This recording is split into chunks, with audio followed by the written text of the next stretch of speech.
And that's what they're trying to do. They're trying to disconnect us from multidimensional infinity so that we don't see the world from that perspective, and therefore see through the illusion and see through the nonsense and see through the lies. And then once they've disconnected people, they then program this lower level of our consciousness with a reality that suits them.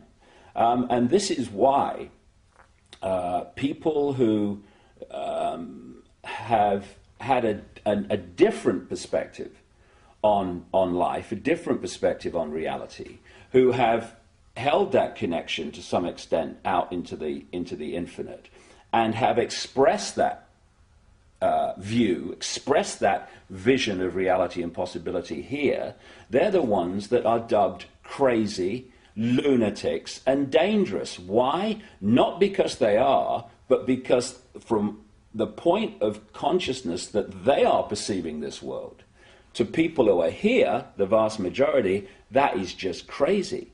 I mean, if you said to people, is that table solid? They say, of course it is, of course it is. Well, it isn't. It can't be. It's made of atoms, right? And atoms are not solid. Tell me how it does that. Our minds do that by turning vibrational fields into apparently physical objects. The denser the vibration, the slower the vibration, the more dense that we decode that into what appears to be a physical object.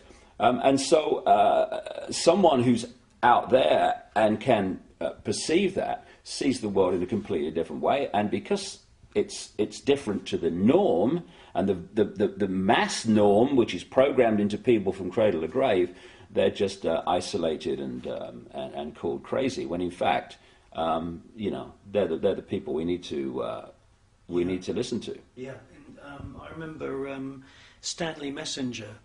He said to me once that there are no objects, there are no things. Everything that, like for example, the wooden table, everything is an event, because once that was a tree, and in years to come that will be thrown away into a skip and it'll end up decomposing somewhere.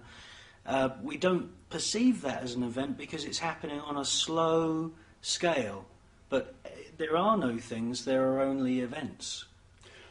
Well, that table was once a tree, and when it was a tree, it was an illusion. Now it's a different kind of illusion, and when it's thrown on the scrap heap and goes back to energy as it decomposes, then it will still be an illusion. And this is for me, if you're talking about how we're controlled, how the few control the many, if you can suppress the information that people receive in terms of what is possible, you, to the same rate, suppress their perception of what is possible. Okay, now once you have accepted that what we're told is possible is how it is, then you're living in a box that big. So anyone that starts to talk about things that are beyond that perception of possibility, you immediately dismiss them as crazy. And I'll give you an example of what I'm talking about. A few centuries ago, when people said the Earth was a sphere, they were perceived as crazy and dangerous. And one of the reasons was that if you lived on the bottom of a ball, you would fall off, right? Now, once you introduce the law of gravity, what appears at first sight to be a nonsensical idea becomes perfectly logical. However, if you suppress at that time knowledge of the law of gravity, then people are going to dismiss the truth because they can't perceive that the truth can be possible.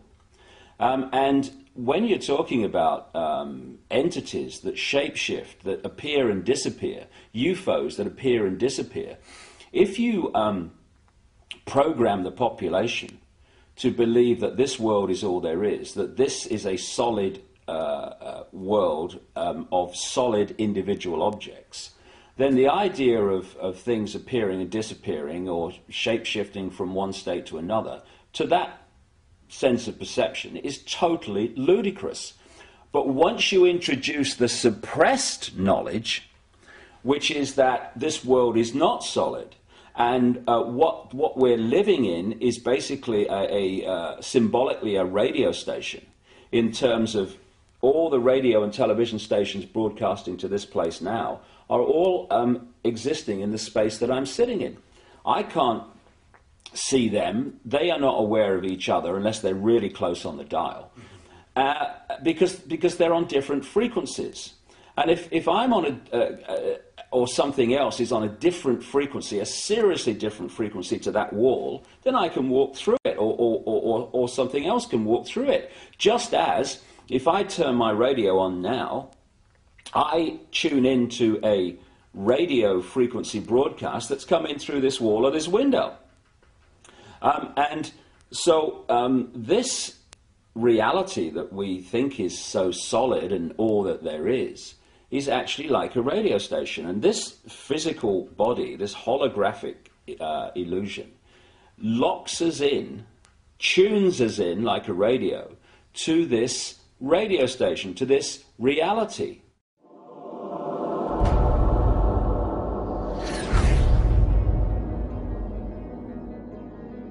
After 200 years of Kabbalistic magic and bloodthirsty crusades, wantonly murdering children, women, and engaging in ritualized sodomy, the French Knights Templar were rounded up, tortured, and executed.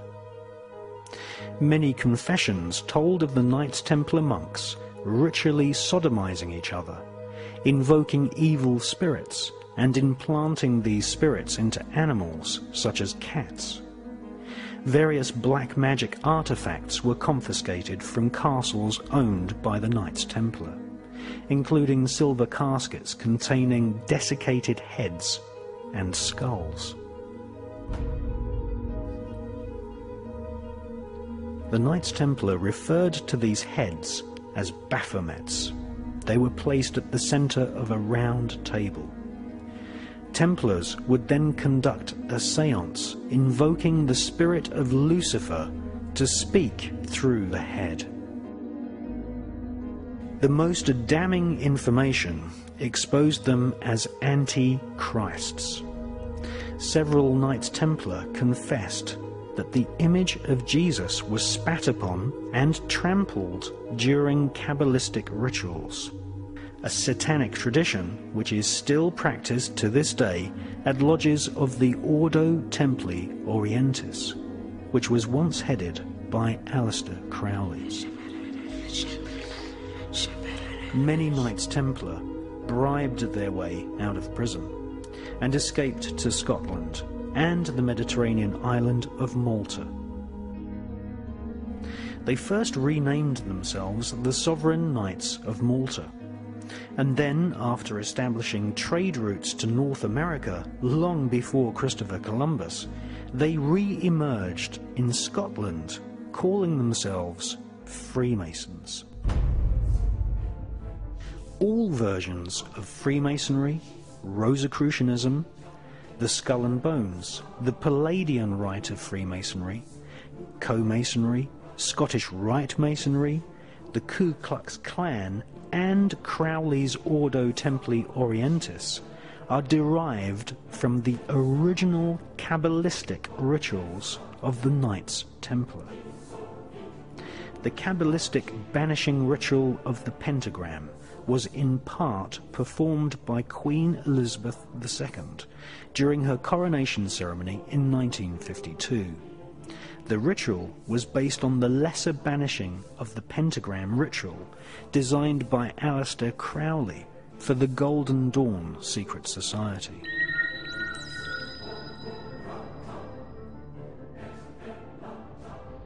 There comes now yet another ancient ceremony.